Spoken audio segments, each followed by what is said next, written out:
Hello and welcome to the AOSC Super Series live on Apex Racing TV and live on the iRacing Esports Network. My name is Sam Fitzpatrick and alongside me is Daniel Leet and Matthew Norris with Scott Newton operating the cameras and the production today. And we are here at Okayama for round 4 of season 9. And Daniel, it's been a pretty dominant season so far for James Scott. A couple of race victories for him already this season, and we go into this first 150-kilometer race with him quite comfortably in the lead of the championship. Let's see if he can make it 3 out of 3 tonight. Yeah, good evening, Sam, to all of you who's tuning in. Great to have you back for round 9. Yeah, James has picked up exactly where he left off at the end of season 8. He's already brought it through the first couple of rounds so far of the championship, taking, as you say, a very solid lead out front, finding himself in already a good position through the initial part of qualifying, currently sitting second just behind Adam Briggs at the moment. So all things looking very good for for Altus at the moment, sorry. Absolutely, and Nori, this circuit, I always say we don't visit this place enough. I will give it credit. We have visited this place plenty on Apex Racing TV in the past couple of weeks, but it's a very underrated circuit. It's a circuit that pretty much everyone knows on iRacing. It's one of the 3 circuits you've got to race around here in the MX5 in order to move up through the other classes, and it should work quite well for these V8 supercars. It won't be easy to overtake, but it should be a nice mix. Absolutely. G'day Sam, g'day Daniel, g'day everyone. It's fantastic to be visiting Okayama. It's a bit like Queensland Raceway, but they thought, let's add some extension, let's add some elevation. It's a cool track, and like you say, we all start there at the MX5. We all do the little short club circuit, but we get to do the full circuit tonight. We get to see the V8 rumbling down that big back straight, or tight back straight because it's a small circuit, but it's fun no less. Definitely. Big thanks to all the sponsors for this championship. These are the guys who make it possible. Okayama providing safety, height and rigging equipment, and one of the major partners of the series. Jinx Shifters, who make Aussie-made premium shifters for brake bias and ARB adjustments. Really are fantastic to have in your sim cockpit if you possibly can. Also, we'll be giving a shift away for driver of the series as well. Race Circuit Art Australia, Aussie-made high-quality CNC race circuits, who will be some of the trophies. I didn't realise they'll be providing the trophies for this season. So some very lucky championship winners this season to get their hands on some fantastic high-quality circuits like that. 6th Gear Imagery, who are doing the action shots for each round of AOSC. You can check them out on the AOSC Facebook page and any other social media that AOSC have. Wolf Graphics, who make Aussie-made stickers, and also West End Master, Too Easy Finance, and Parameter Isuzu Ute, Sydney car deals led by Principal Jamie McKnight. Big thanks to him for getting those companies involved as well. Certainly do check out all those sponsors, and thanks to them for their continued support for this championship. We are currently in practice, 20-minute practice this, and we're about 15 minutes in as well. There is the championship standings. James Scott with a lead. Adam Briggs, though, currently doing very well in this qualifying session. It's been pretty remarkable, Daniel. It's tricky to break in to that kind of elite class. So, I mean, Harley Haver, James Scott, Andrew Gilliam, and a few others, real high-quality drivers. Jordan Ross comes to mind as well. And it seems like Briggs, after being a little bit behind those drivers last season, he's been able to break into it this season. He's turning himself into a proper championship challenger and a race win challenger as well.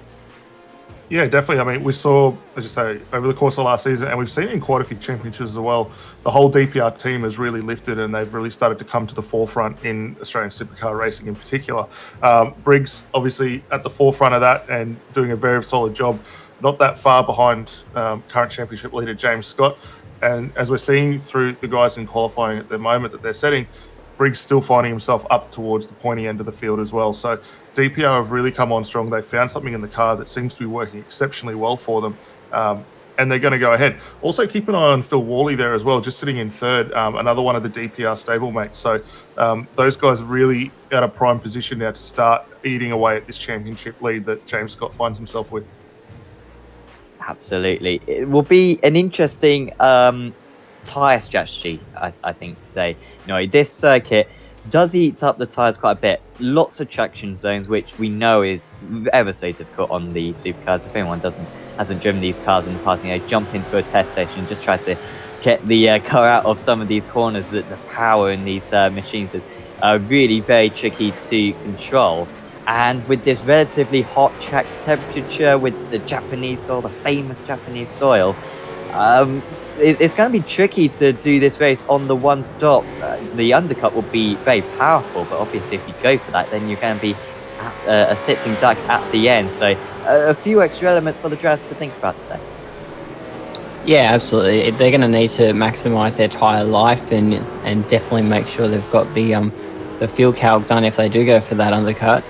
But it's going to be a hard fought race, no matter who wins or who comes out on top, because it's the strategy involved in the circuit, and being a compact circuit, it's not one of the shortest ones we've been to, but it is pretty short, and having that undercut where you can possibly snip the drivers behind you or ahead of you, they're going to have to be on their toes. Definitely. You can see the traffic at the moment for these drivers. James Scott having to be on his toes at the moment, just trying to find a pocket of air, but this does seem to have been a pretty clean lap. Personal best sector 1, decent sector 2, maybe about a tenth of a second slower in sector 2, but sector 2 pretty good as well. You can have a good sector 4 spot, you might have a chance at challenging the top 2 positions, which you can see at the moment are separated by just 1,000th of a second. I believe Logitech have got both pole positions so far this season. Not 100% sure at Silverstone, but they certainly were up at the front. Scott only with a 30.6, so it was a very poor final sector. Still got time, we should have a couple more laps, and the track should be getting a little bit, potentially a bit quicker as well. The weather absolutely fixed, so no change in the track temperature, I believe, during this session, but the track just rubbering in. And the best tyres might yet to be coming in. A couple of other drivers. Reese Keane approaching the line, currently in 18th place, only half a second off pole position. And we say this every single time, Dan. It is pretty obvious, very high quality field in this championship. But yeah, half a second between the top 20. That is that's unusually close, especially around a circuit with a 90-second lap time. Yeah, it's a really tight field. I think, from what we've seen in the Australian community, they've really stepped up with getting all the setups in, regardless of what team you're in. The pace and consistency for all of these guys, as we see King just aborting that lap, has really got there. The setups are almost identical, and the drivers are maximising every tenth to get the most out of it, hence why we're seeing the qualifying times as they are. And don't forget, all these guys here are the best at what they do in these supercars, and it just goes to show with how tight and tricky the qualifying is right now for them. Corey Shepherd moving up into third position just a moment ago, second row of the grid at the moment for the Premier Racing team. Drive Premier Racing team, another team a bit like DPR, really upping their game going into this championship. So James Scott currently in fourth place, and it's not going to get any higher for him than that, as he's back into the pits, looking very good at the moment for Jordan Ross to take this pole position. But Brady Myers still out on track at the moment, and in fact, Myers actually on an outlap. He won't reach the line though, because the checkered flag is out, and the drivers can just complete the lap times that they are on. And we'll try to eke those extra couple of tenths of a second out of these drivers. But I mean, this is an important qualifier for these drivers, and James Scott down in fourth place. That's not like James in the second half of the season. He was, or second half of season 8, he was so strong in qualifying. Maybe that was his one weakness in the first half, where he could get beaten in qualifying. He's been imperious in qualifying ever since, but today, down in fourth place, a little bit unusual. Yeah, absolutely. Seeing James Scott not on the front row is going to be something quite challenging to see, but it appears it's going to happen. These cars crossing the line now, all trying to get that time in. Like you were saying before, it is just a congested field. Like they're all within a second of each other. It's impressive to see the quality of this field. Barely anything separating now. Hopefully we'll have some long trains that's going to be tricky to overtake. So if you can nail this this qualifying, if we have anyone out of position for the race start, we could see some very tight pack racing. Vidra is still out on circuit. I believe no one's got an eligible lap, and I think all these drivers crossed the line too late. Carl Stokes in 21st place. You'll be a little bit disappointed with that one, Stokes, but that's only 0.6 of a second off pole position. And Brady Miles, we did see him not make the checker flag. So that does seem to be pretty much the starting order for this round 3 of the championship, and we'll very soon be able to go through your through your grid. So decent run down to turn 1 at this circuit, Daniel, and because we will have the safety car in case there's any incidents. Just looking from the blimp view, it's pretty close to the walls between turns 1 and 2. Hopefully we don't see any pile-ups down there. Yeah, definitely. It's always going to be tricky. The guys will want to all funnel down there. We're probably going to see a bit of 2 and 3 wide action. And being the way the track flows, there's every chance we're likely to see a safety car.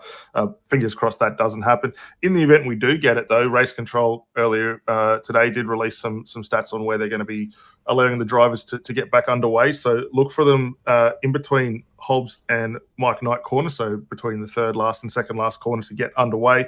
We can get a little bit of overlap out of that final corner. So it's going to be interesting to see in the event we do get those safety cars where these guys decide to get the restart underway from. Yeah, it'll be under the leader's control, but yeah, do have to accelerate in that range. It'll be Jordan Ross then from the pole position for TNG Sim Racing, 1/1000th of a second ahead of Adam Biggs. Oh, you couldn't write it. Corey Shepherd lines up in third. Then it's championship leader James Scott. Tom Freer, they're qualifying for Freer in fifth. Brady Miles, who was very strong at Alton Park, starts in sixth. Then it's Philip Worley, Marlon McMullen. Good qualifying actually for McMullen in eighth. Kenneth Latzer in ninth, and Andrew Dyson rounding out the top 10. Then it's Carl Stokes, Brett Loxton, Sean Lindsell, Neil Pearson, Geordie Sinney, Daniel Misdale, Aaron Dodd, Jacob Knight, Reese Keane, Rob Bowden, Jane McKnight, Clint Shane Smith. Great to see him back in the championship. Stephen Varga, Marty Hansen, Matthew Deere, Cameron Veacock, Greg Sharp, Wayne Taylor, Blake Delaney, Jamie Dyke, Jamie Stovall, Cameron Jones, Rob Harris, Ashley Ruskin, Shay Thompson, Paul Lee, Jaden Borg, Paul Warwick, David Kimmond, Sean Chappell, Michael Whiting, Chris Barnes, Josh Morgan, and Stacey Walker. I think that will be all 44 drivers on the grid for this race, plus a couple of admins as well, who hopefully will not be gridding up this race. In fact, hopefully we don't even see them. Hopefully this is a nice clean race. But the safety cars are on standby in case we have any issues. Almost all the drivers are on the grid. In fact, all the drivers are on the grid, and the lights will very soon illuminate this Okayama circuit for round 3 of season 9 of the AOSC Super Series. It's Ross from pole, Briggs alongside, and 150 kilometers of racing gets underway. It's an awful start for the pole sit, and he's going to drop down to 5th or maybe even 6th place. It's Briggs who leads into turn 1. Scott with a very good start up into 2nd place, and a quick start as well for Brady Miles, up 3 places from 6th on the grid. However, he's still side by side, should have the better line against Shepherd. Has there been contact between the two of them? No, it's just Shepherd managing to come back. That's fantastic retaliation from the driver who started in that 3rd position. Back comes Myers down the inside into the right hand. It's not going to quite work out for him as they get a face line, and the race leaders now for the circuit. Well, James Scott takes the lead, 4th on the grid, and somehow you never doubted he was going to get into the lead at some point off the circuit as well. At the moment is Jordan Ross, who's had an awful start, dropping down a few places on the run to turn 1, and he's going to drop a few more places now as he almost goes 3 wide into the hairpin. It's Scott leading, and it's Myers, his own teammate, in 2nd place. Remarkable start for Logitech G Out of Sports. They started in 4th and 6th places, and yet within half a lap they are the leading two. Yeah, really good getaway from everyone there. We didn't see too much carnage. Looking at some of the guys working their way through the mid corner, we saw 3 of the DPR cars, a little bit of nose to tail, but everyone else starting to now settle down. And this is the hard part, as the train starts to stretch out, and we're already starting to see the likes of Scott building that little bit of an advantage, it's going to be tricky for these guys to look at these passing opportunities. The Altus cars, they're in the prime spot now, 1 and 2 respectively, and you're going to see them really start to hold up this field. But keep an eye on Shepherd and McMullen, not that far behind. A little bit of under investigation. The stewards getting some investigating going already between car 233 and 554. I'm sure they will keep us up to date on that front. But what a Lindsell involved in that one. What a strange start was for Ross, and Briggs as well down into 9th and 10th. I mean, nor is that just a case of inexperience for Briggs. You know, he's got the lead. He hasn't even had to work for the lead.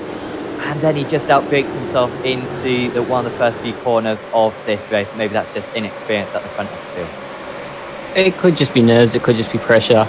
You never really know. And it could just be these cars on cold tyres. They are weapons, and they're the wrong kind of weapons when you've got cold tyres. They don't want to grip. They don't want to do anything. So you've got to treat it carefully. And just stepping outside your mark or braking just that little bit later can send you off the track. So it's not unheard of, but it will be hugely disappointing for Briggsy. What a strange situation this is. The top 2 on the grid fighting right now for 9th and 10th places. I think that may have been Briggs just overtaking Ross. I'm not sure. They are very close to one another. You can see everyone very close behind Corey Shepherd at the moment, running in that top 3 position. We are expecting a pit stop during this race. Around lap 12 will be the earliest you could come in, although you will be leaving yourself very vulnerable at the end of the race. Probably won't be pitting in on lap 18 or 19. Scott with the fastest lap of the race is beaten by Myers. He still leads by 1.4 seconds after a couple of laps of this Okayama circuit. It's interesting to see a lot of the cars now with the train starting to form up the way they are. The lap pace is not quite there to what we saw in qualifying. Most of these guys running pretty respectable 1:30 at the moment, but that'll come up as we see a little bit of gaps starting to form. McKnight's got himself in a little bit of clear air. He's got Jacob Knight in front, Matt Deere right behind, and Deere's going to have to be careful. He's got Greg Sharp starting to close in, and bringing along Stephen Varga as well, as those guys start to shape up for 18th position. One of the big gains so far, Shane Thompson in 25th place, up 10 places. So David Kimmond up 9, and so Jalen Borg up 8. Really is a great opportunity to overtake in these in that hairpin for these V8 supercars. Defending this is a tight space circuit, not easy to overtake, but these cars have as good a chance as any, because the braking areas into that hairpin are going to be so large. You should be able to go for a nice dive on your opponent, and into this one as well. Another big heavy braking area, but they're just staying in line at the moment. But even though you want to look ahead, you've got to keep an eye on your mirrors as well. There's a little bit of a tap there for Thompson, just trying to gain that extra place, maybe even getting hit by Beacock on that occasion. We're seeing Loxton and Briggs ever so close. I think in fact Briggs might be able to overtake as we just go for a replay for that move between the couple of Fishy Motorsports drivers. A little bit of a team penalty there, so that was Josh Morgan who we saw getting the penalty for the drive-through, and there's the results of the contact between himself and one of the Mark 1 cars there. That's Lindsell getting involved in that one, and Lindsell not best pleased, almost ramming his opponents away. Very slow motion, clumsy incident right there between those drivers. Was there a move in the end from Briggs and Ross? I don't think there were any changes in the top 10. 747 Penrite Racing car, a little bit under pressure right now from Stephen Varga, as we do have a drive-through penalty for the car 050 for an incident on the opening lap, and that will be for Paul Rourke down in 35th place. Greg's got himself a really solid battle here. Steve Varga's still closing up, and we were into with them guys about a lap and a half ago, where that train's just really tricky for these two to get through. They're working their way up through Hobbs Corner, so the third to last corner of the circuit. One of the hardest spots too, when you come out of that slow hairpin, the road sort of drifts away from you. You can't really get the power down as much as you'd like, and it does compromise you a little bit for this final run down onto the front straight here.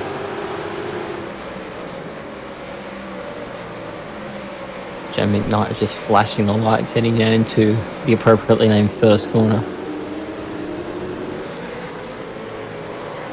they're not very creative with them. I think we got final corner as well. Last corner. Around this last corner. There you go. Same with Suzuka. Actually, got first corner as well around there, which yeah, a little bit uninspiring. But there you go. You've got some pretty good other corners too around this. You've got Moss and a few other nice names. McKnight's just starting to spread away now. This field, there's a few more gaps starting to appear, but it's still a train of cars right now. They are still being held up by one another. Just one defensive move and potentially double the size of the train. Adam Briggs, he's started to recoup his pace after that off on the opening lap. He's got Tom Freer, who actually had a poor start himself here. I think dropped a couple of places. And this move looking very possible for him at the moment. But around this part of the circuit, going to be very tricky. Just got to try to stay as close as possible for these final couple of corners. Do you get a little bit of air wake in these supercars? But you can still stay close. But of course, the driver ahead always getting on the car slightly earlier. Now the slipstream will start to kick in for the car number 72. Is there any way into turn 1? On this occasion, he has to stay behind. And now, look at this. Jordan Ross easily catching up to them. And Briggs as well make this move quick. Otherwise, he could be overtaken by the pole sitter. Yeah, the last thing you're going to want to do is sit behind these guys too long. It makes it a lot easier for the car in front just to start boxing you in and making it a little bit harder here. Briggs, good opportunity down to the hairpin. Not quite going to do it. If you can get a solid run down through the back straight here, getting looking up the hairpin, to see him sneak the nose through, he's going to have a good shot here for a crack.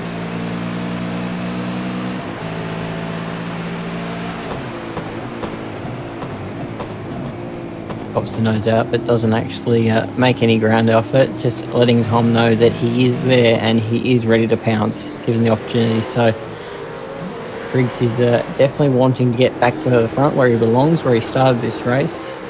Definitely wanting to push that way. This is the best thing about having the congested pack, though, is they'll be wanting to find a piece of clean real estate. So if they are getting caught in this snake, if it were, the best idea is to find yourself a strategy a couple of laps deep, 40 laps of the race, and you want to, undercut and try and get yourself a clean piece of real estate. Yeah, certainly the way to go. It's not the longest pit lane in the world, this. If they did pit now, it would be decently far behind the back. I mean, everyone's so competitive. You can see first to 40. There's a decent field spread, but you can see there's no gaps between the drivers. There's probably only about 2 seconds difference between the fastest guys per lap and the slowest guys. And that's probably a little bit closer. So you could probably come into the pits quite early and get some fresh air, as you say, Noe. Pit stops will probably start in about 5 laps time. I don't think anyone's going to go for the 2-stopper. You'd have to make a lot of overtakes in the closing stages if you're going to make that strategy work. But this is going to be one of the higher tyre consumption circuits during the season. Stephen Varga currently on the tail of Greg Sharp. And we've also had Adam Briggs actually just overtaking Tom Freer. He's up a place. There goes Varga. I don't think he wants to go for the move. Almost has to lock the rears in order to slow that car down. But yeah, Adam Briggs starts it in second place. He's just got past Tom Freer of Pursuit Sim Racing. He's up into 7th place. Yeah, Greg Sharp's going to have to be a little bit careful there. He's leaving the door just wide enough for Varga to try and stick the nose in, and just coming across late in the corner there. And if he's not too careful there, potentially going to see that car get rotated. But for Varga at the moment, it's a really nice drive, keeping the car nice and straight, trying to drive it off those corners. That'll help save the tyres. Might actually play into a little bit better strategy for him running through later on into the race. Have to keep an eye on that and see. The gap with our 2 leaders still floating about 0.7 of a second there. Scott ahead of Myers. Actually, Myers has closed it up just a fraction. It was out to just over a second. So these two starting to work together quite nicely. They've dropped Shepherd off just a little bit further, and McMullen not that far behind now. It's clear that Altus don't have nearly the pace advantage they had at Alton Park. They were absolutely imperious, but from my experience in the Supercars, if you can nail the setup round Alton Park, you can have an advantage. And of course, it was very tricky to overtake. This tricky to overtake, but much more possible than what we visited last time. So it does give hope that a few other guys could have an opportunity at the race win. Currently the top 10 only separated by 8 seconds, and this lap 8 of the race. Brett Loxton running in 10th place for Zuba Racing. Looks like Tom Freer is just falling backwards at the moment. He's already been overtaken by Carl Stokes, who, apologies, Adam Briggs, who also got past Carl Stokes on that last lap. Almost a sneak attack there from Jordan Ross, trying to overtake Tom Freer as well. After good qualifying for Freer, it's odd to see him drop back. Usually he's stronger in the races than he is in qualifying, as are all the Pursuit Sim Racing drivers, really. But he's just struggling to keep behind the pole sitter at the moment. This was how Briggs managed to get past Carl Stokes, and he pretty much got past Freer and then was immediately onto the 888 and a simple move down the inside into turn 1. Yeah, not a lot of defence offered up there by Stokes. Just open the door, let him through, and now we'll sit him behind to try and save those tyres. Really surprised to see Jordan Ross, who we saw in the opening lap, actually gets escorted wide onto the grass, struggling as much as he is to get that move done on Tom Freer. But for the guys that have cleared, now working quite nicely. A couple of DPR cars in Daniel Misdale and Rob Keane working their way around the circuit. The boys currently down in 14th and 15th respectively. Already up quite a few spots from where they both started. Having quite a good solid run here as we see the teammates now just look to change positions. Nice and clean move between the DPR teammates. They want to work together and not make it hard on themselves as they try and push further forward, dropping the tank SRT car off road and just a little bit further behind them. So I'll be wanting to move forward and catch up to the back of Geordie Simi, not Aaron Dodd. Yeah, they were losing quite a bit of time previously. It seems they're lapping in the mid to late 30s. The leaders in the early to mid 30s themselves, so only losing about 4/10 a lap to the race leaders at the moment. There you can see 30.2 for the couple of leaders. Strong lap time there for Logitech G out of C Sports. Briggs though with a 30.1. And you wonder what Ross as well could do if he was in clear air as well. Currently running in 9th place, overtaking out a premium at the moment. And you could go for a pit stop right now, but we would certainly advise against it. But it would get you a significant pace advantage right now. We'd be able to leapfrog quite a number of cars. We're currently watching Rob Harris carry up the driver's seat, 0.6 of a second behind Cameron Beacock, driver tier, one of the few drivers who are still running where they started this race, and no further action between 547 and 137 for that lap 8 incident. One of them was, I'm not even sure who that was, but yeah, no further action deemed by the stewards there. That was actually Ruskin and Paul Leo. Yeah, noticing Rob Harris just on that last lap, just struggling a little bit to get the tyre traction down, so that could potentially hurt him. Here's a good battle though. Neil Pearson, and Brett Lott or Geordie Sini closing in on each other here, the 440 and 052. Good run up through the second to last corner into final corner now, and Geordie not quite able to move that car in. Well, Jordan Ross, first of our stoppers tonight as well in the lane for Synergy Sim Racing. That is incredibly. It's lap 10. He's going to have to do 30 laps. He's going to have to go 3 times longer. Is that a possibility of a 2-stop? No. Do you think that would be feasible for Ross to go for a 2-stop here and try to really beat these guys alternatively, or is this just a mega undercut? No, I think it's an undercut. He needs to get out of the pack and get some clean air. We saw him battling a bit to get around Tom Freer, so he's definitely wanting to get that gap that I mentioned before. Happy to see if it pays off for him, because it's a bold strategy. Not sure how it will play out for him if he doesn't get the right spot on track. Yeah, put Neil Pearson in a furious battle at the moment with Geordie Sini. He's come back down his inside. You can run side by side through a few of these corners. Does leave room for his rival, at least room on the curb for his rival, and the battle's still not over, because if you can get the inside for the hairpin and you're in for good chances of losing them a lot of time at the moment.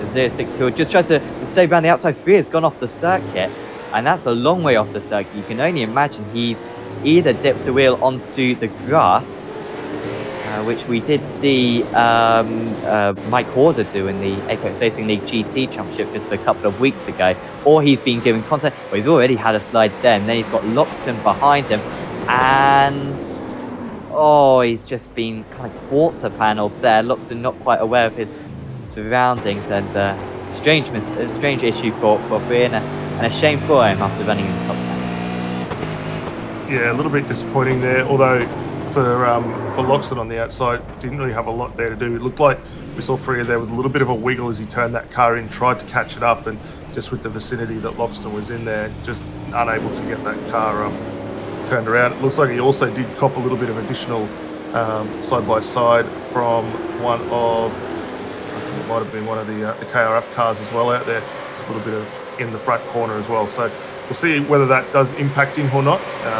See a good little scrap now with McKnight and Jacob Knight having a run down here into the hairpin, and McKnight should get this one done down the inside. It's a nice solid move there.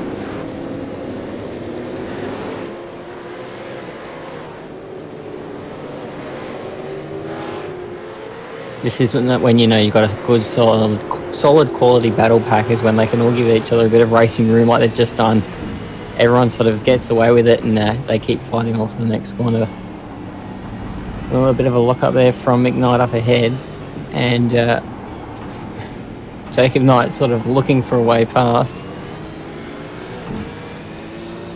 McKnight leading them through McKnight corner. By the way, Griggs has got past Latta. Haven't mentioned Latta, by the way, but Kent is doing really well. The EXG Motorsports, but Briggs making some brilliant moves at the moment, up into 5th place. Oh, that's very deep from Dia, and that was that could have been a whole lot worse right there. Very much driving it in deep into that turn 1. See if McKnight can start to pull away from these drivers now. For United, Sim Sports is up 7th place. Like always, driving struggles in qualifying, but one of the cleanest drivers out on circuit was one of the highest runners in the Clean Driver Award last season. Led for most of the season, but I think he just got picked maybe at the last round in Bathurst, so he picks up very few incidents and is usually stronger in the races than in qualifying. And now can start to pull away from Knight, who is staying very close to him all the while. This battle will go all the back to Shea Thompson in 23rd position. And look at the close quarters racing as well from the drivers ahead of Pearson down to Reece Key. This is what we were talking about right from the off. If you're slightly improved in qualifying compared to the race, you can hold on to your position for a while. And that seemingly is what Pearson is doing at the moment, staying ahead of Cini for all that he's worth. There's a big gap now of 4 seconds up to Loxton, very much a divide. As here comes the 440 car down the inside into turn 1, not much defence put up by Pearson. And that was easy for Cini. Didn't defend that one a whole lot, Pearson. He might regret that one because now he's got Aaron Dodd right on his tail behind.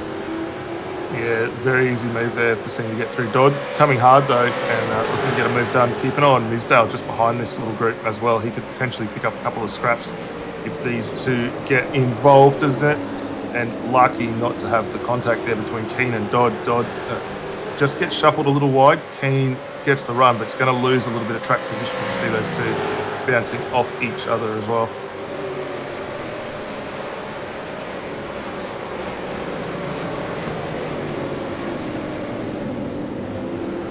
Keane having his overtake covered off there from Dodd.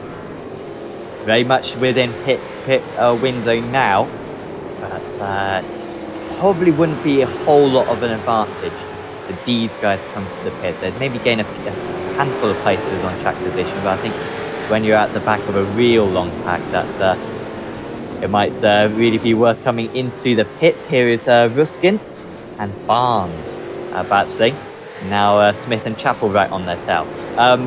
Near the front, by the way, Scott and Meyer still controlling the pack, but Briggs is the fastest driver out on circuit. He's consistently lapping a couple of tenths of a second a lap faster than the race leaders, and the gap between him and the race leaders is 5 seconds at the moment. If Briggs came into the pits early, went for the undercut, then that would certainly signal a change for the race leaders. They would have to cover it off, and Corey Shepherd and Marlon McMullen both doing very well themselves. Do we know if McMullen's still part of Premier Racing Team? He was part of Premier last season, but on my screen at least, not listed as a Premier driver. Do we understand if there's any link between them at the moment? Pretty sure he still is. He's been teaming up with Brian Borg in most of the Enduros, so I'd say they're still together. But yeah, that top 4 is locked in a massive battle pack. All the top 4 drivers have been lapping in the 129s, or have done a lap in the 129s, so they're all pretty quick up the front there. I've also just been keeping an eye too on Jordan Ross, who was the first of our drivers to come through the lane.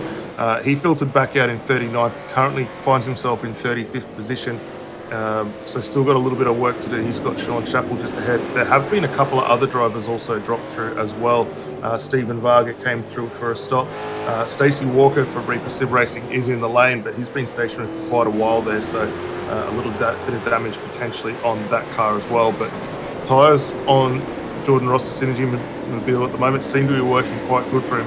Although you see him now, it closes up on the back of this little train, which we're looking at not too far, and that comprises of Rushkin, Clint Shane Smith, and Sean Chappell just ahead. Clint Shane Smith in the lane, or pulling into the lane. So this is going to start to work out for Ross here, because these guys are all going to start to peel off. We might even see the leaders of the race start to think about pitting soon, but this is when it's going to come to strategy game time for Jordan Ross. Nice work there from Scott Needson to compare Ross's lap times to the race leader. At the moment, he hasn't done enough to make much of a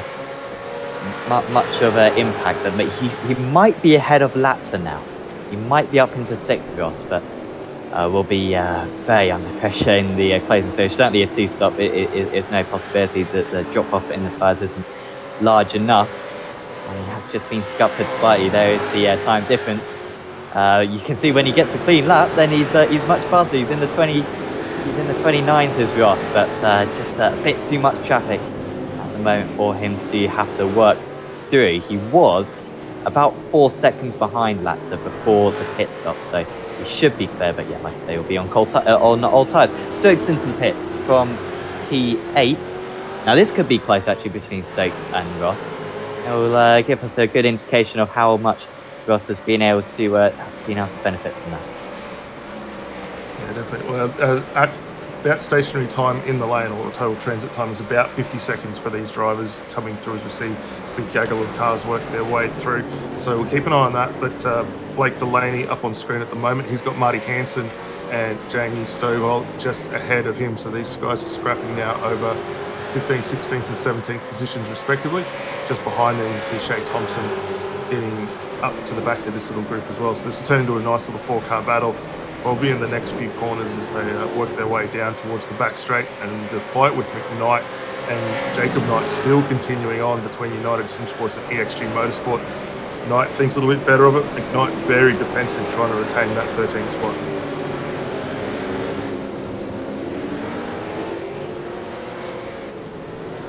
Don't see this battle much, McKnight versus Knight. Always confuses me when I see their names, and they have got quite similar liveries as well, despite not being part of the same team. But yeah, they are now very, and very similar numbers as well. 024 versus 027 at the moment. McMullen and Latzer into the pits. McMullen was in 4th place. I'm surprised that McMullen's gone for this one and not Shepherd. If they are teammates, that seems like a little bit of a strange decision to pit the driver who was behind, because Shepherd's going to have a much better chance at undercutting the guys ahead. You can see him just in the back there in 3rd place. But they've got to be careful, because they know that if Shepherd comes into the pits, then Scott and Myers will come into the pits the very next lap. But at what point will they decide to cover off McMullen as well? Where does McMullen come out on track as well? How much traffic does he come into is going to be an important element of that. That's a very good part of the track. Look at that, he's managed to find 3.7 seconds. Don't know how much of that was judgment and how much of that was luck. There's not a whole lot of pockets of air on circuit, but McMullen's found one of them, and now he's put in a very strong lap time in order to try to close the gap to the leaders. Yeah, he timed that really, really well. He's got Michael Whiting, Chris Barn, Jordan Ross, who we were just talking about before, coming in earlier for his stop. So picked a really good spot to come through the lane there. He's got a nice bit of track position ahead of him, so he'll be able to get those tyres back up to temp and start pressing on. Wayne Taylor is the next car that he's going to be chasing down 3.8 seconds further up the road. So good run there as Corey Shepherd and Adam Briggs both come in the lane to get their stop completed for the night on lap 19. So good run for those guys. So Scott and Myers will definitely be in on the next lap. Very strange pit entry we have here. It's a good pit entry, to be fair. It's better than kind of peeling off going into the far corner like you have at the Red Bull Ring, for example. Or Hockenheim, which of course will be coming to iRacing in a few months' time. Very excited about that one. But yeah, you have to just make sure you keep it within the limits, which is easier said than done, especially when there's not a whole lot of rubber down on that part of the circuit, and you're going to be on pretty worn tyres as well. Where did the driver who just came into the pits come out? In fact, McMullen is ahead of Corey Shepherd. He's being able to jump him. McMullen with a shorter pit stop, it seems. He was stationed for 18.5 seconds. Shepherd actually stationed for 20.08, 5 seconds longer than Jordan Ross. So some big changes as the safety car is deployed. And that is brilliant news for James Scott and Brady Myers. They should be able to come into the pits and almost get a free pit stop. And this could be terrible for the drivers who have already pitted. Myers stays out though, and Scott comes into the pits. Why would Myers stay out? Surely you get a free pit stop right here. Yeah, a little surprised they split that strategy up, because Myers now just picks himself up behind that pace car as well. So that's going to really compromise him when they do come through the lane. Everyone else though, straight in. Scott, Loxton, Seany, Keeney, Knight, all through getting that set of stops completed. This will actually work out really well for the likes of McMullen and Shepherd, who were in just that lap prior. They're going to be able to gain a little bit of an advantage as we see everyone streaming into the lane at the moment. And let's keep our eye on Jordan Ross. He might stay out and might make up a few positions, unless I've just seen him. No, he's in. So scrap that strategy. It doesn't work. Probably wise for Ross there, otherwise he would have been on pretty dated tyres. I don't understand this from Brady Myers one bit. This seems like a very ill-thought strategy because everyone behind us has already pitted. And he's going to have to pit is Myers. Scott still leads then, effectively. McMullen in second place, ahead of Corey Shepherd. Then it's Adam Briggs. The only changes in the pit stop sequence was McMullen getting ahead of Shepherd. Besides that, and Myers almost certainly dropping out of contention when he has to make his pit stop later on, because there are the other front runners now just catching up to the back of this. And then it's Latta, Stokes, Loxton, Sinney and Keane. And none of those drivers seemingly losing out particularly big. There hasn't been any major changes, but I think Jordan Ross is a driver who's massively lost out because he's had to make a second pit stop. It's a bold choice from Brady. Like you say, he does really drop him out of contention, because when he stops, even if he doesn't stop under the safety car, he's still going to fall massively behind his teammate and the top four drivers of Shepherd and McMullen that were around him. Yeah, I think this is only just not quite thinking this one through, Brady Myers. I really don't understand why you wouldn't pit, unless he feels like he's got enough fuel to get to the end of the race. I don't know, because it is a low fuel consumption circuit, and with the safety car it might be a bit more possible. But I doubt that is the case. Do we know why the safety car came out? Do we understand the incident? Random. That was caused? Oh, And Myers now Myers going to in. come into the pits and he's going to drop right to the back now. Random safety face fit. Random safety car, and I'm just going to stop trying predicting what these drivers are doing, because they're proving me wrong tonight. This is painful to see for Myers because it was a great start for him, of course. But I Brady wonder is quick. He will be back up to this pack in no time. It's just he's now set himself a massive target of trying to overtake nearly the entire field. Yeah. And with the quality of the field that we've got here tonight, that's a really big ask to do. I mean, we know Jordan Ross is very capable in these cars, and he kind of struggled a little bit with that early tyre strategy that he took, and as a result, fell down a long way down the order. So those two, for a lot of work for them to do. Nick Heusler, though, doing a great job, must be said, in the Akuta safety car. We didn't see some of the antics we saw at Silverstone, so he's kept it on the grey stuff this time, which is great to see, and doing a solid job there. I might throw if he did it around here. You went on some tarmac runoff there, but on this space it would be straight into the wall. I might throw a curveball out there and say we all know that safety cars breed safety cars. That might be Brady's way through. What do you mean? The entire video wreck themselves and Brady moves through. I don't see how. I mean, I think Einstein would be hard pushed to find a formula that this could work for Brady Myers, frankly. I think we're going to have fun watching to find out, though. Yeah, good point. Where's he come back out, actually? Myers in 27th place, down 21 places. In fact, he's with Jordan Ross now. Oh, well, that's nice that those two are with one another. I wonder if we could go back to the race start if we've got a little bit more time under the safety car.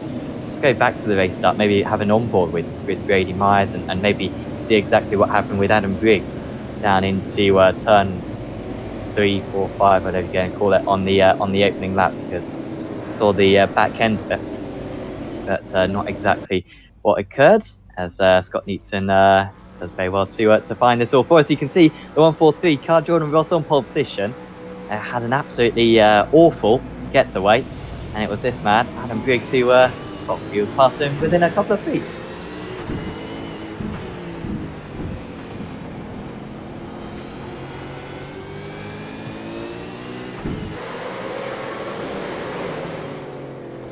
He wasn't even under pressure as well from the drivers behind, and yet he made a mistake a couple of laps later, a couple of corners later.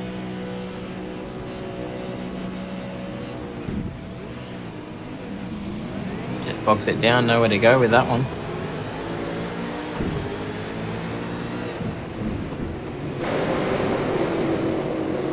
And these cars are difficult to start, so it isn't hard that he's done that, but these are not ideal cars to get off the line, that's for sure.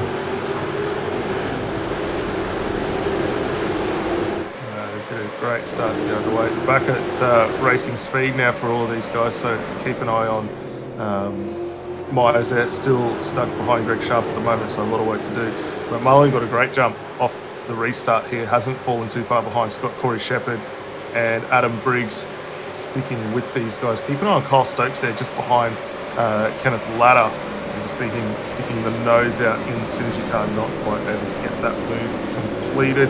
Just has to pull it back in line. So thinking of getting those early positional changes done while those tyres are nice and fresh is not a bad idea for them. Has got one lap older tyres, has Stokes, might have a little bit more heat in them potentially.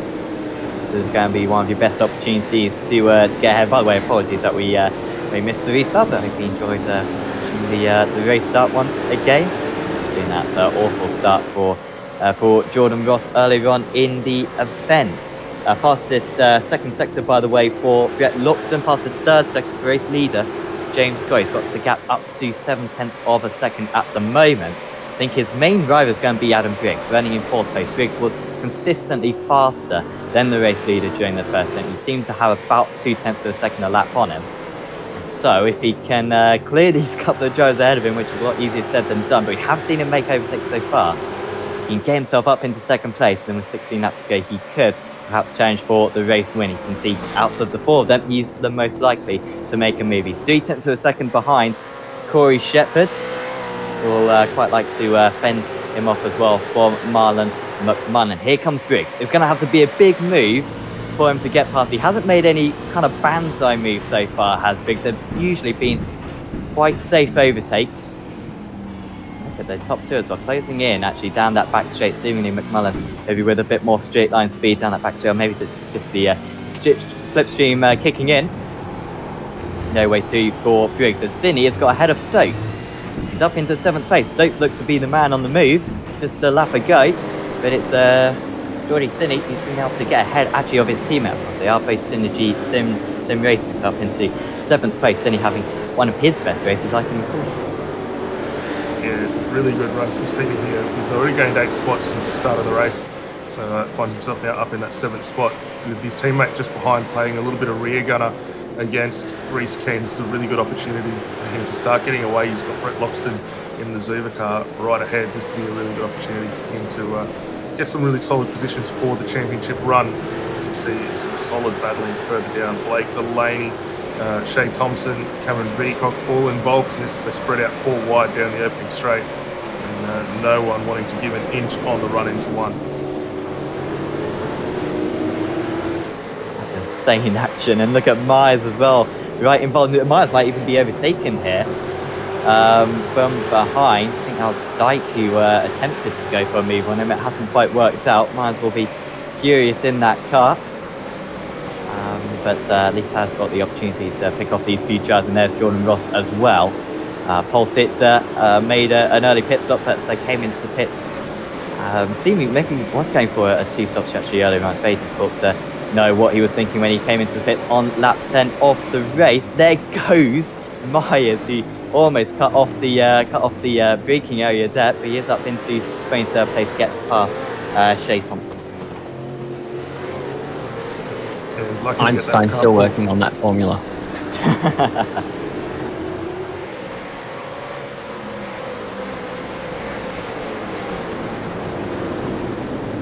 I wonder how far he can get up the order. He doesn't have a big pace of running. He probably had about half a second on these guys earlier on in the race, but we do know that Myers' racecraft is very good. So that will certainly keep him in good stead. Here is Shepherd. He still hasn't been overtaken by Briggs, but Briggs is getting even closer. It's been 0.3 of a second pretty much since they got back going. It's down to 2.5 of a second now. And Briggs knows that he can still win this race. He's got time to do it. He's the fastest driver out on circuit, but he has to clear this car right away. And that's a good exit for the DPR machine. At the moment, the distance kind of increasing, but now it will start to decrease. It's down to 0.2 of a second the gap. It'll be down to 1.5 by the braking area. But the straight just isn't long enough. We missed this whole kind of infield section. I think he'd stand a good chance at overtaking to the penultimate corner. And I just wonder if Shepherd picking up a waft of slipstream from McMullen ahead is helping him out right now. It'd definitely be helping him out. The other advantage that Shepherd's going to have too, the longer he can keep Briggs behind, the more he's going to get an idea of where he's going to see Briggs potentially try and put those moves together. So he's going to be able to start placing the car a little bit more in an awkward spot there to make it a little bit harder for Briggs. Briggs is going to have to come up with something very special here to get that car done. And the longer he stays behind right now, the harder it's going to be for him to get that move done. See at the front, James Scott's starting to extend a little bit of an advantage now out to 1.3 seconds over Marlon McMullen. The pace staying very consistent still. All of our top 5 or 8 cars at the moment still in the 129. Oh, that's Briggs 3 potentially. That was a mistake from Shepherd. This is as good as Briggs is going to get. He's got to make this move right away into turn 2, round the outside, and he has surely got this move covered now. He still needs to be careful here. He's going onto the grass there, Shepherd. He might have a chance at retaliating down this back straight, but he should be alright, and that's a bit of wheel spin as well for Shepherd. That's only 0.2 of a second. Briggs might want to put his car into the middle of the circuit here just to cover off any opportunity of coming back, because he's had to work hard for this move, but he is ahead. He's up into 3rd place now as Briggs, and he can set his sights on Marlon McMullen.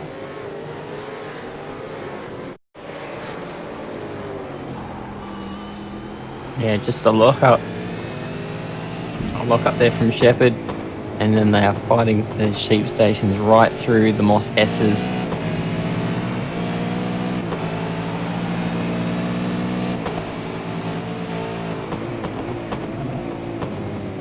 Good driving Yeah, from the just- pair of them. That could have been a bit over-aggressive potentially from Shepherd, getting a bit desperate, but he's, I think he realised that Briggs is the faster driver. He's now got 1.4 seconds to catch up. There's a number of big packs out there on circuit. You can check out the gaps between all the drivers on circuit via the live timing link in the description below, provided by SDK Gaming. So click on that link and you can get yourself a web page, and that will display to you all the gaps between the drivers, their last lap time, their best lap time, their pit stop length, what lap they came into the pits. It's really useful stuff. So you've got an extra monitor or an iPad or any tablets or anything like that, certainly do click on the link and you can see the gaps between the drivers, because we can only concentrate on a handful of cars at any one point on circuit. That's some good info for you to access. Neil Pearson's just got past Steven Varga. By the way, we're currently watching Smith trying to get past Jaden Borg. Smith down 8 places from his start. And the Jaden Borg for Kota Simsport 094, very much under pressure. He's all right into the hairpin right now. Yeah, just ahead of these guys, you've also got David Kidman and Greg Sharp not that far ahead. Getting into this little pack of 4, however, Tom Freer, who we saw have the earlier spin at half rotation for Pursuit Sim Racing, working his way back up the field. He's got Rob Harris to try and contend with and dispatch here. And Smith just ahead of these guys getting very racing here. Freer regretted that one from the moment he missed his braking point and just had nowhere to go, and credit to him, he's slowing right down. Shame for Tom Freer, saying how good a qualifying it was by him earlier on, qualified up in 5th place and drops down to 40th. Good heads up driving there from Freer to respect that he made a mistake, hand back the position and self-penalise himself. Might get away without a penalty. Aaron Dodd, he's got Daniel Misdale 3.5 tenths of a second behind him. This train starts at Cal State. In fact, Geordie Sinney's been able to pull away from Stokes. Did Sinney pit under pace car? He did actually. Sinney pitted under pace car. On lap 19. Whereas Stokes came in on lap 16. That might be part of the reason why Sinney is able to pull away. He's driving very well, but also got 3 lap pressure tyres, albeit one of them was under the safety car. That is the difference. A little bit of a shame that the safety car came out, really, because it could have some drivers going deep into the race, maybe into the mid-20s even. But once the pace car came out, it was obvious to hit on lap 19 for anyone who hadn't pitted already.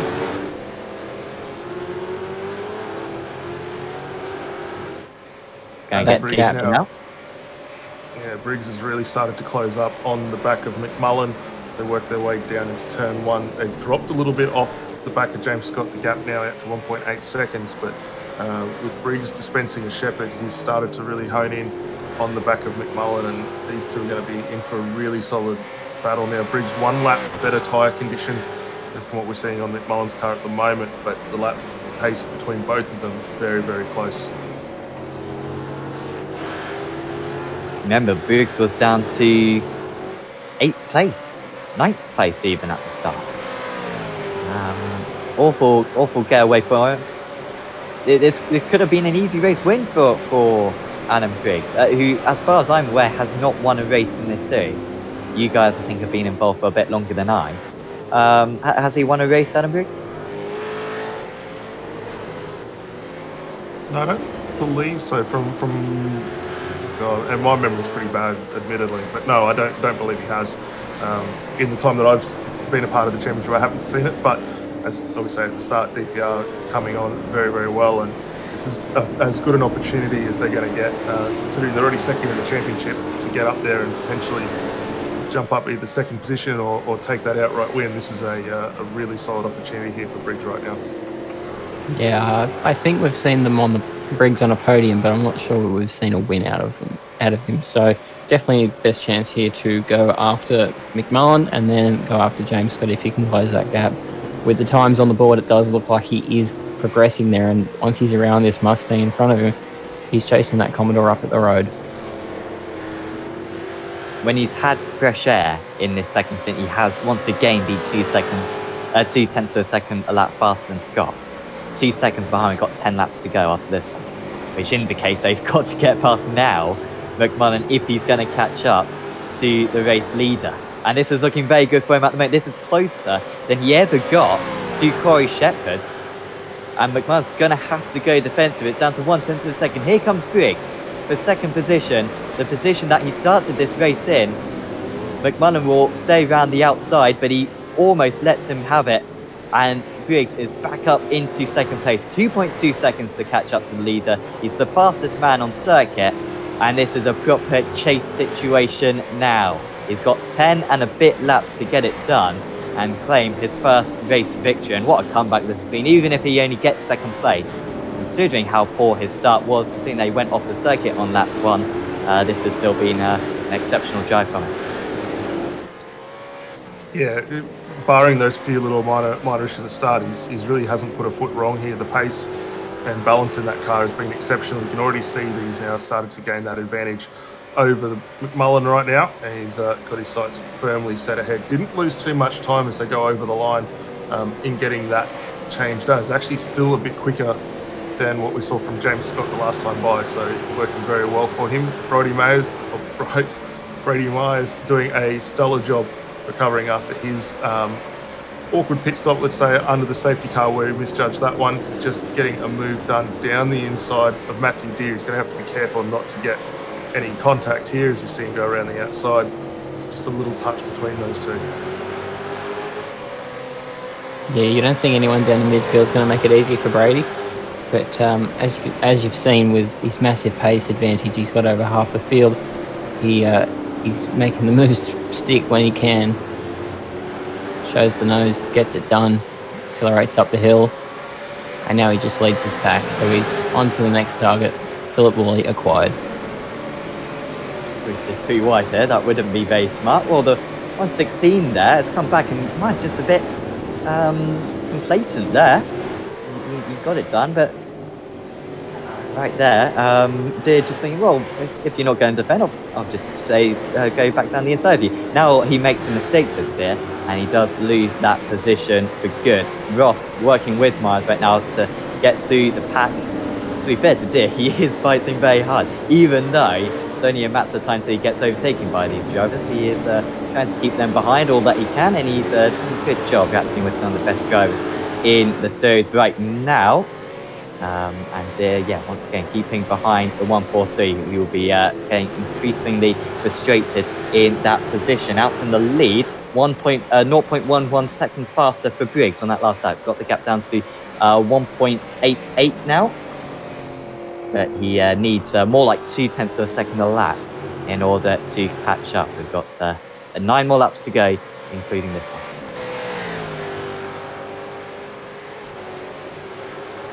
Seems as though he makes up the gap in the second half of the lap. First half of the lap it stays pretty constant, and in the first sector, in fact, actually, yeah, to be fair, on this lap so far, Briggs has gained about a tenth and a half, which is strong for him. Just needs to make sure that he kind of keeps up that half a tenth per sector. Have 4 sectors around this lap, and there you can see he's just taking hundredths of a second out on each corner. It shows how evenly matched, shows how little these drivers are leaving on the table. But he's just got that tiny advantage, and it looks as though he might be able to take out another tenth and a half on this lap. Yeah, it seems to be working really well for him, as you say, through that middle section of the lap. Just dropping a tenth through sector 3. There's not much in it there at all, but the car looking really, really solid. The platform's working quite nicely for him. He's already built up a really good advantage now over Marlon about at 1.3 seconds. Second to third at the moment, and the gap still to our leader is still decreasing, though. 1.6 seconds of last lap, 1.8 I believe, as they cross the line. So the advantage definitely swinging in favour of Briggs. Big thing to keep an eye on, though, with the pace that Scott's running, though, he'll definitely be looking after these tyres. So for Adam right now, it's the age-old thing. Catching is one thing, passing is another. Be interested to see what kind of a defence, though, James Scott's going to be able to mount to keep him behind. Oh, contact with the 87 and Jamie Stovall. Beacock and another driver as well getting involved in that one, Thompson, I think. So it's into turn 2. I think they've lost it. No, it was contact. There you go. The 987 coming out of nowhere there, Stovall. There was a gap, to be fair. Wonder if the stewards will have to investigate that one.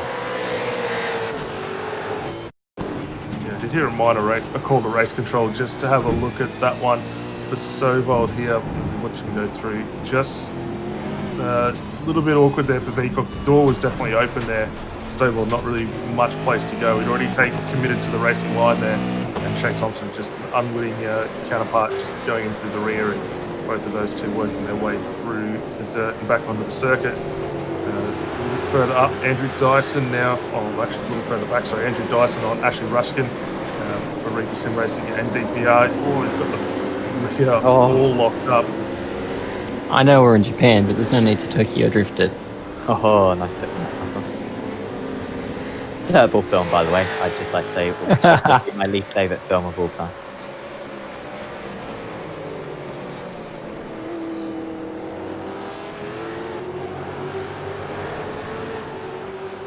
Adam Briggs just closing this gap to James Scott. This is the battle which is definitely going to spice up as we get to the pointy end of this race. Lap 34 at the moment. Of 40, it's closing, and so is that gap, and it's going to be a spicy, spicy finish. He's well on course to catch up at the moment. That last lap, he'd take up 3.5 tenths of a second. Briggs I haven't seen him miss an apex all race long. I've barely seen him spin up the tyres, to be fair. Because every lap right now, he's in the 30.1 or 30.2. It's Scott who's the inconsistent one. Scott in the 30.2 sometimes, but that last lap, a 30.47. And with the level that Adam Briggs is driving at the moment, you can't afford laps like that. And you can see how the gap has come down. The slight inconsistency from Scott. What is it this time? Scott does a 30.53, even slower, and Briggs another 30.16 that time now. He's going to catch him, and like Daniel said, catching is one thing, overtaking is another. But this would be, he does run wide a little bit, at least a few hundreds. This would be one of the most incredible race wins I've seen in this race. To come back from 8th place and overtake the championship leader, the driver who's won both races so far this season, the defending champion. That would absolutely wrap it off perfectly for Adam Briggs. Potentially a legendary race coming up for him, but it's in his hands right now. Yeah, definitely. He's doing everything he needs to do just to continue eating away at that gap. See a little further back, Kenneth Ladder, a little bit of a lock-up as Brett Loxton tries to get down the inside. A little bit of contact between both of those cars as they work their way through. So a little awkward there between those two. Phil Worley on the back of Rob Bowden, a bit further down the order. Steve Varga just ahead of these guys down in the 15th spot as well. Probably a little bit further down than where either of these guys would have wanted to be. Worley, who had a fantastic qualifying, started 7th in tonight, down in 17th position. And a little bit of a night to forget for him, unfortunately, there.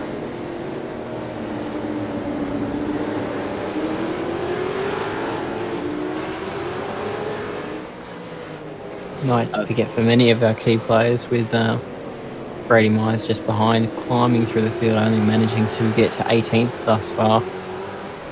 And those laps are quickly running out, so those tyres for Brady must have worn off a bit, and Jordan Ross just behind. Big gamble up front for them, and not much to pay for it. Myers, by the way, 2 tenths faster than the race leader that last time out. Bending Myers looked faster than Scott in the first stint, didn't he? As we see the lead,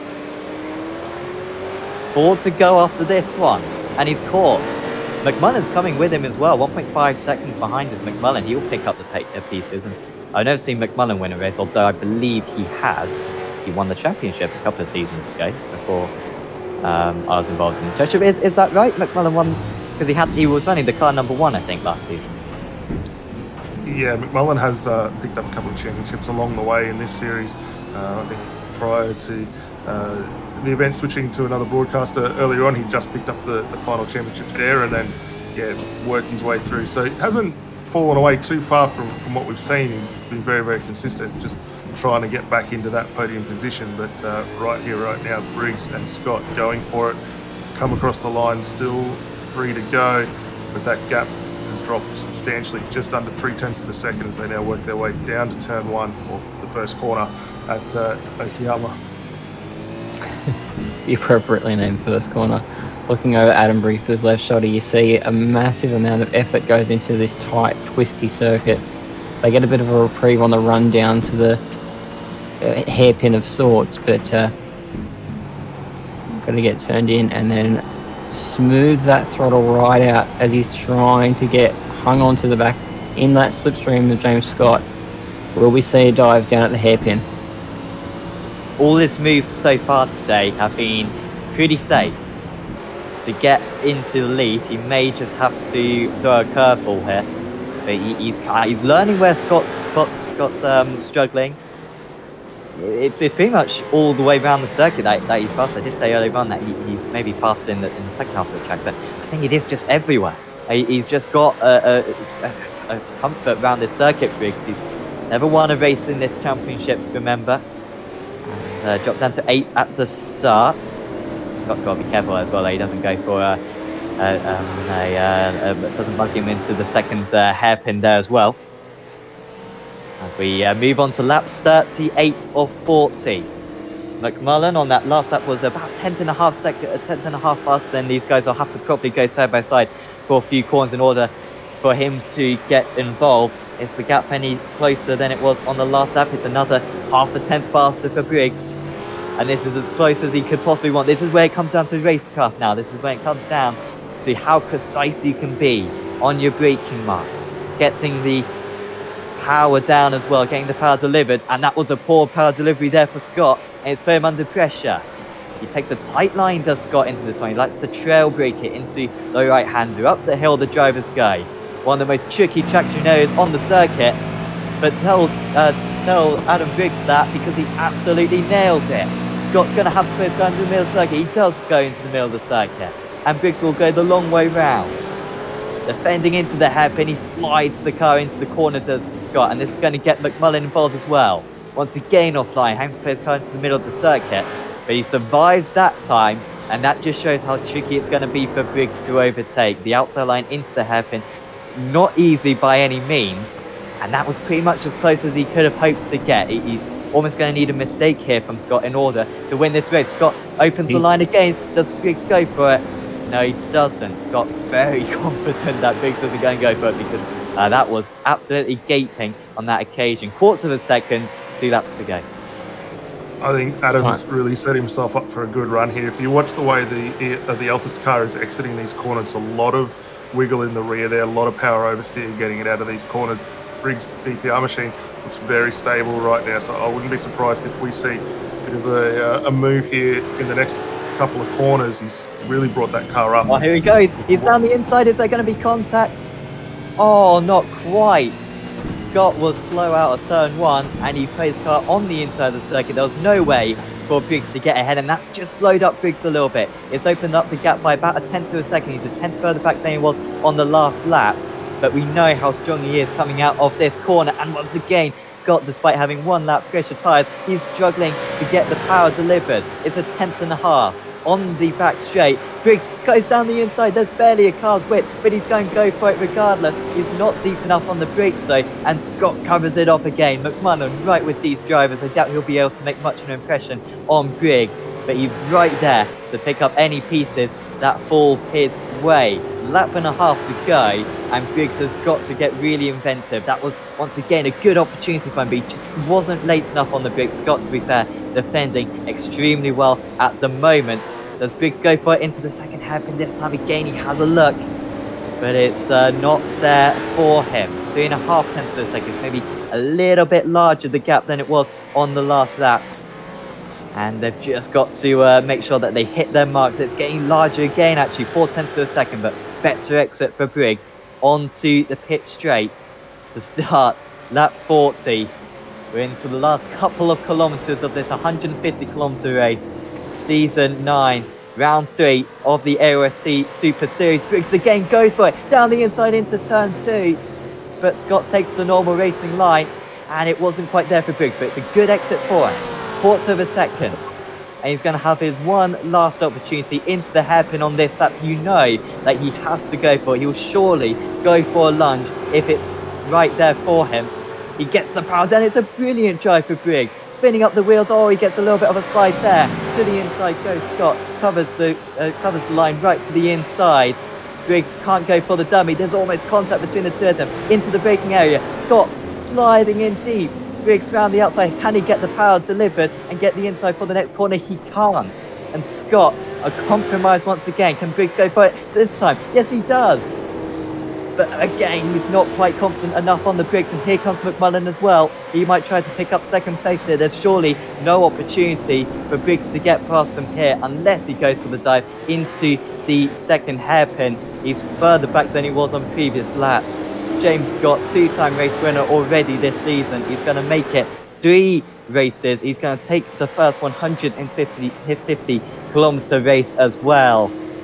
James Scott, the Logitech G-Outers eSport, he holds on at Okayama. He wins round 3 of the championship.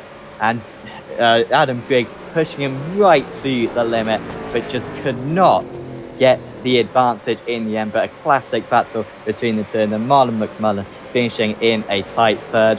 That was one of the best battles of that we're going to see all season. Daniel, right there, you've got a feel for Adam Briggs. He had the pace on the championship leader, but he just couldn't make it stick. Perfect driving from James Scott.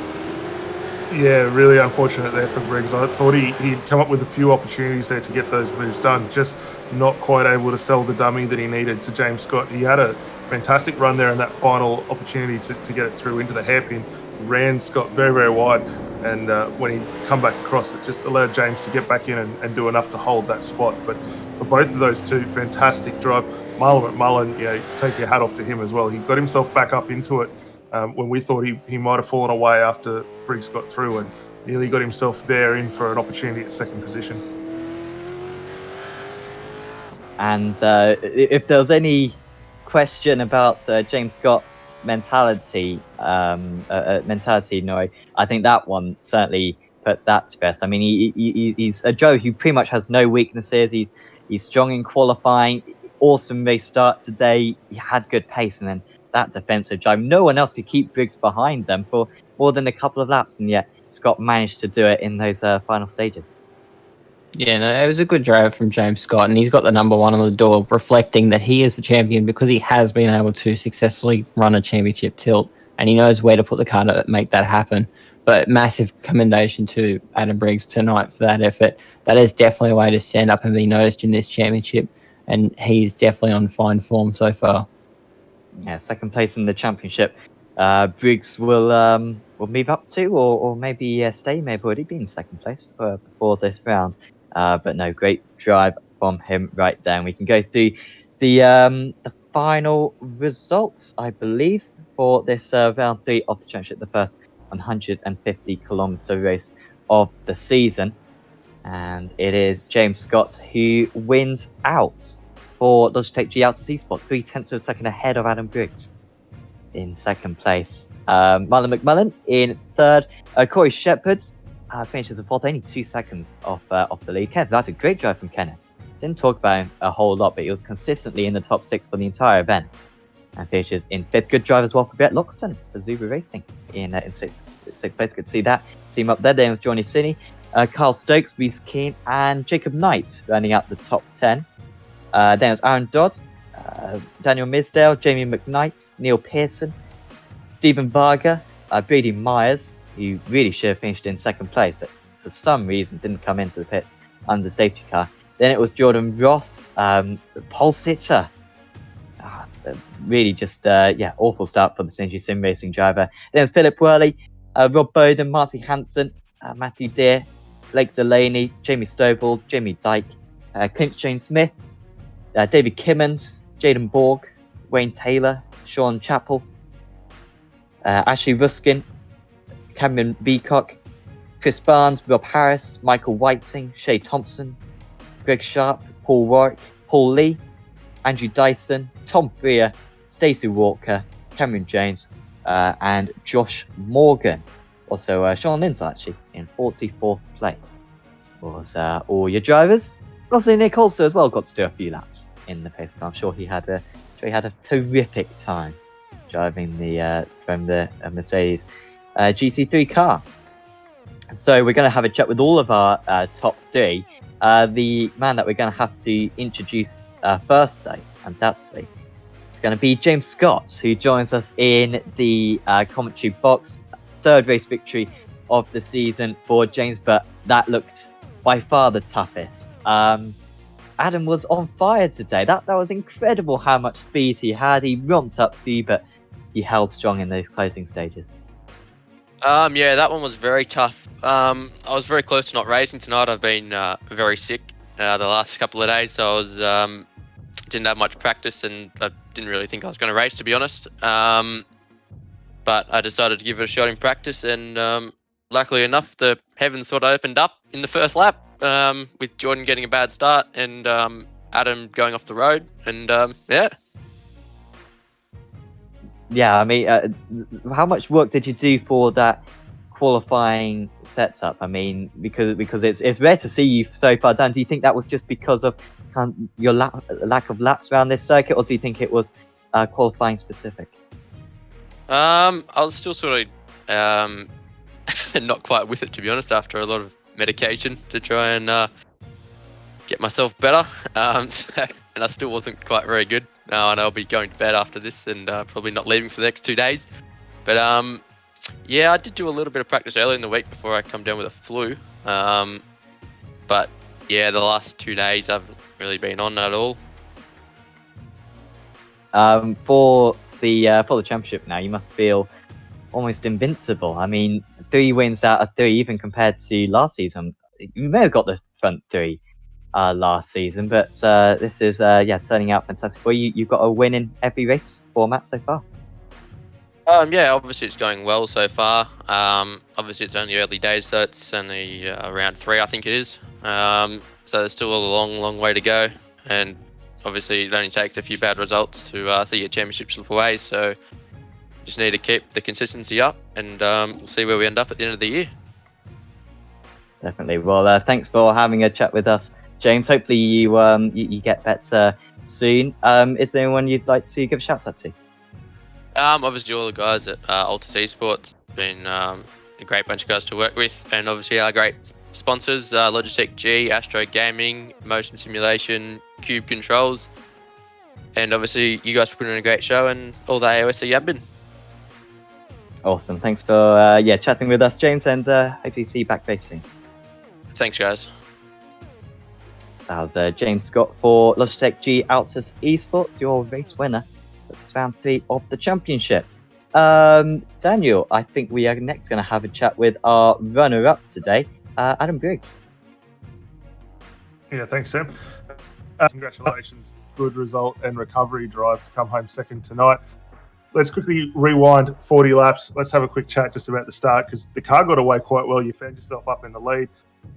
A little unfortunate braking area there down into towards the mid portion of the lap. Saw you run wide. Started a big recovery drive.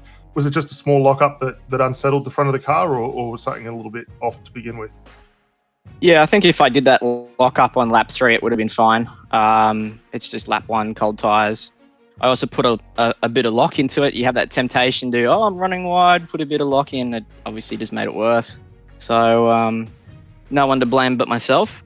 But, what I resolved to do thereafter was to do the best I could. So I think I couldn't have done any better.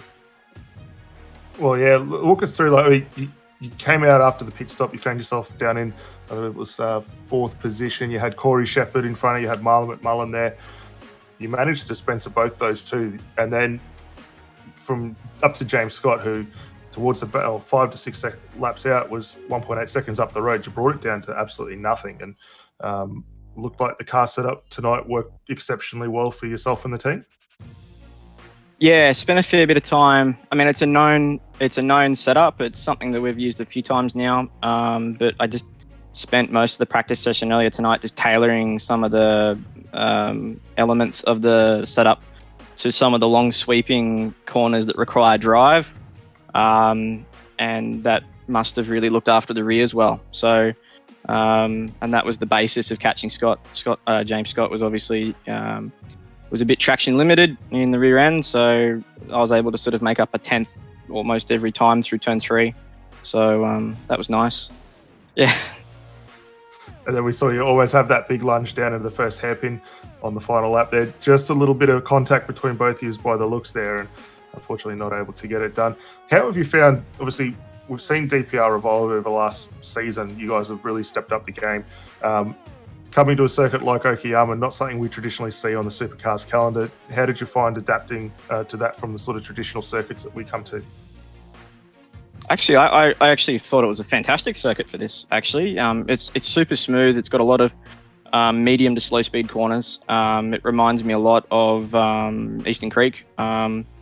So yeah, I think it's actually, and it's got a really smooth surface, which is fantastic for data logging and stuff like that. So you can really pull apart a lot of information there really quickly without too much interference from massive curbs or weird bumps or anything like that. So yeah, I think it was actually a fantastic circuit, and I really enjoyed it. Awesome.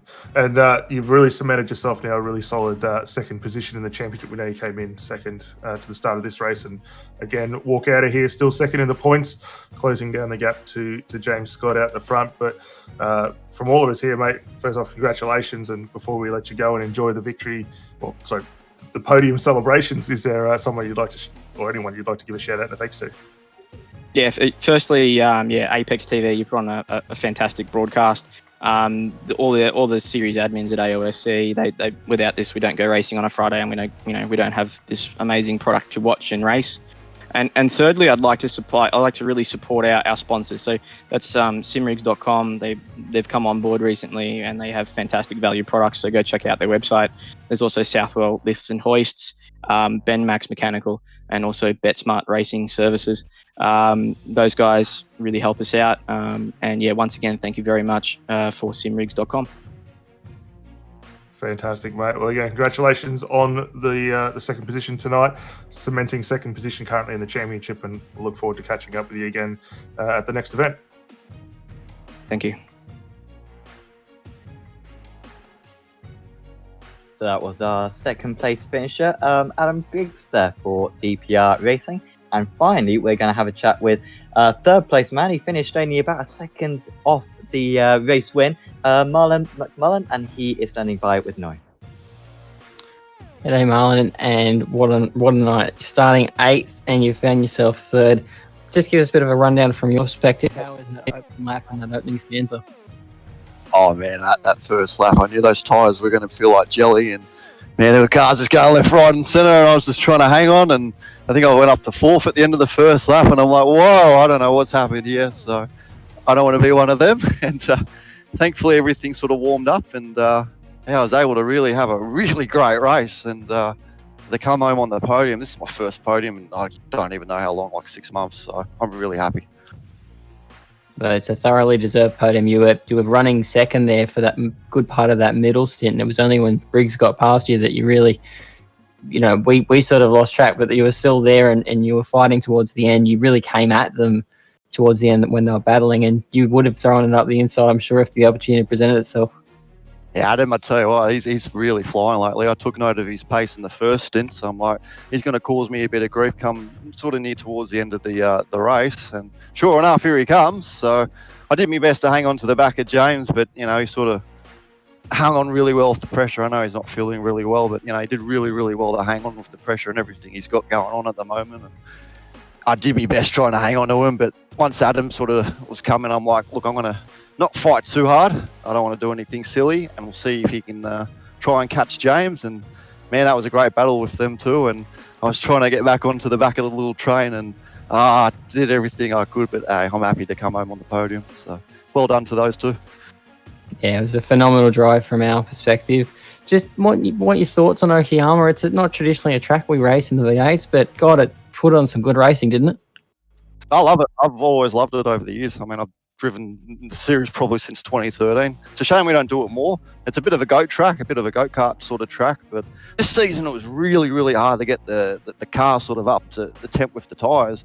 When I came out of my pit stop before the safety car, I nearly crashed like 3 or 4 times just on that outlap. It just felt like you were driving on McDonald's trays or something. There was just no grip, so it was really, really scary. But yeah, once the tyres were really gripped up, it was a great track to race on, and you can see the battles are really tight, and that's what we want to see. So real fun.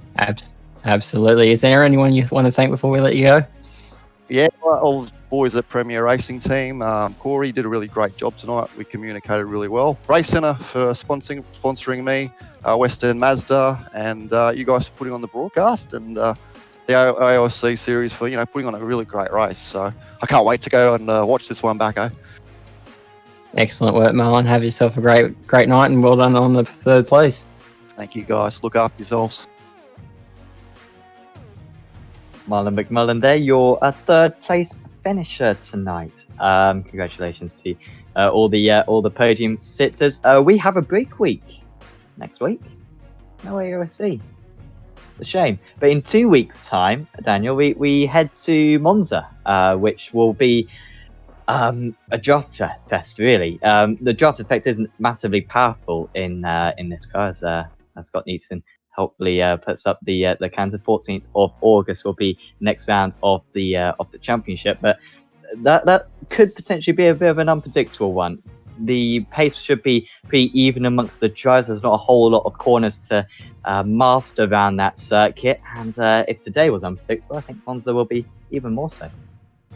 Yeah, definitely. I mean, for Monza itself, it is somewhat technically easy when you look at it, a lot of straights, and that the real challenging part is going to be those heavy braking zone, and for all the drivers to set the car up with enough rebound in the front to not lock a brake and allow it to get in and turn properly. So a lot of the guys now will have 2 weeks off. They can go and test these cars, develop a really good setup, and come back and put on another fantastic show, similar to what we've seen tonight. I'm sure we're going to see the same thing again come Monza.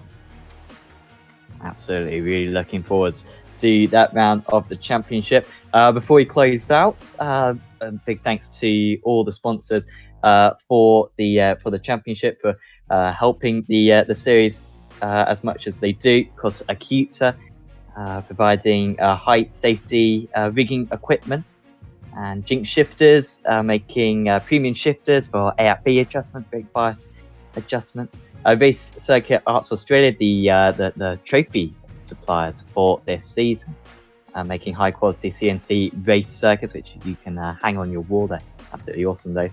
6th Gear Imagery, who will be doing the action shots. Certainly do look at them on the AOSC Facebook page. They're really well done, so I recommend liking the AOSC Facebook page, and you'll be able to see them on that. Wolf Graphics, making Aussie-made high-quality stickers, and also Western Mazda, Too Easy Finance, and Paramatsu Isuzu Ute as well. Sydney car dealers run by Jamie McKnight. Thanks to all of those for offering their support for the championship.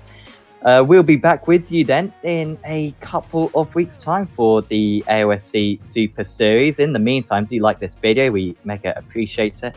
Also, subscribe to the iRacing Esports Network. There's loads of other action coming up, whether you're American, Australian, European, stuff all the time during the day. And also, please do check out Apex Racing TV as well, our YouTube channel, because once again, we do loads of other stuff on that as well. About 15 broadcasts a week, once again, in all the different time zones. So certainly do check that out, and do check out our social media as well on Facebook, Instagram, and Twitter.